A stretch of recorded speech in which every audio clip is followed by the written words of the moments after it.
नमस्कार, आप देख रहे हैं एनसीआर न्यूज। मैं हूं आपके साथ रिया। गुरुग्राम के खांडसा गांव से एक सनसनीखेज हत्या का मामला सामने आया है, जहां एक युवक ने अपनी ही पत्नी की गला घोंटकर बेरहमी से हत्या कर दी। घटना 28 और 29 जनवरी की रात की बताई जा रही है। पति पत्नी के बीच विवाद हुआ और इसी झगड़े के दौरान आरोपी पति सनी दयाल ने पत्नी शीलू की हत्या कर दी। हत्या के बाद आरोपी ने करीब 12 घंटे के बाद साले को फोन करके कहा कि लड़ाई हो गई है और बहन को संभाल लो। जब परिवार के लोग कमरे पर पहुंचे तो शीलू मृत अवस्था में मिली।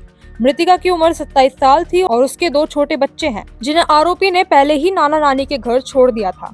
पुलिस ने शव को पोस्टमार्टम के लिए भेज दिया है और आरोपी पति की तलाश जारी है। यह मामला घरेलू विवाद के खतरनाक अंजाम की एक और भयावह मिसाल बन गया है।